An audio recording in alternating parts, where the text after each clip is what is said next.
রসুলগণের মাথার তাজ, শামসুল হিদায়াত, বদরুদ্দুজা, সৈয়দুস সাকালাইন, ইমামুল মুরসালিন, খাতামুন নবিয়্যিন ওয়াল মুরসালিন, আফতাবে নবুয়ত, শাহানশাহে রিসালাত, সরকারে দো জাহাঁ, সুলতানুল মদিনা, নবিয়ুল আম্বিয়া, হুজুরে আকরম, নূরে মুজস্সম, নূরুন আলা নূর, সৈয়দিনা হাবিবিনা শফিঈনা মাওলানা মুহাম্মদ সাল্লাল্লাহু আলাইহি ওয়াসাল্লামের উপর আল্লাহ তাবারাকা ওয়া তাআলা যাকে আজ থেকে প্রায় ১৫০০ বছর আগে প্রেরণ করেছেন সর্বশ্রেষ্ঠ ও সর্বশেষ নবী ও রাসূল হিসেবে, যার পরে আজ পর্যন্ত পৃথিবীতে অবশ্যই কোনো প্রকার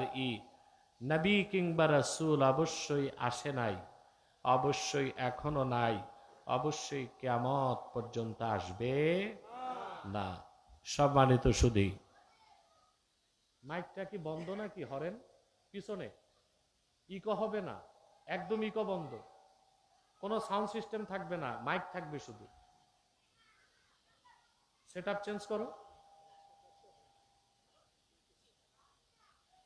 ইকো, রিভার্ব, ডিলে এগুলো থাকবে না, আমার মাইক দরকার। আমি তো গায়ক না, গায়কদের এগুলো লাগে। আওয়াজটা পরিষ্কার করো, স্পিকার চলবে, আওয়াজটা পরিষ্কার, এই তো ঠিক। এখন বলেন ভাই, আমি এসে যদি মাইকম্যানের কাজ করি তো ওয়াজ করবে কে?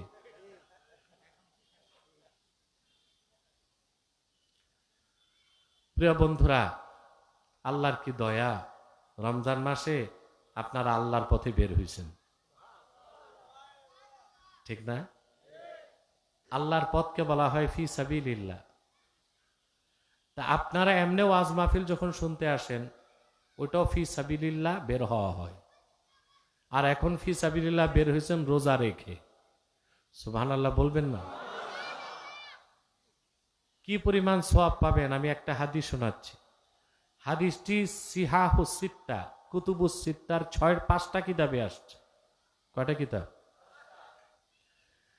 আল্লাহর হাবিব ইরশাদ করেছেন, মান সামা ইয়াওমান ফি সাবিলিল্লাহি ঈমানাও ওয়া ইহতিসাবা বা'আদাল্লাহু ওয়াজহাহু আনিন নারি ৭০ খরিফা।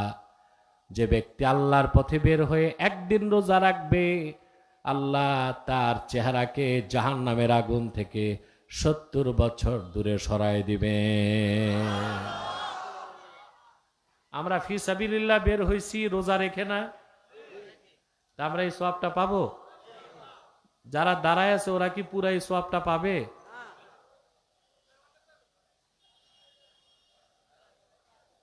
আমি তো আজকে ক্লান্ত। আমি দিনে প্রোগ্রাম ছিল আমার মুরাদনগর, বাঙ্গরা থানা, বাইরাতে।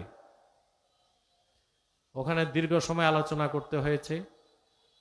আর এই মাদ্রাসাটা তো ইয়াসিনকে আমি করতে বলছি, আমারই মাদ্রাসা। আমার মাদ্রাসায় তো আমাকে আসতেই হয়। তা আমি এখানে নেমে গেলাম, ইফতারের পর গাড়িতে যাব, অথচ এখন আমার গাড়িতে চলা টোটাল নিষেধ। বাংলাদেশে আমার শত্রু সংখ্যা বহুগুণ বেড়ে গেছে। দেশি শত্রু, বিদেশি শত্রু, দেশি শত্রু অনেক বেড়ে গেছে।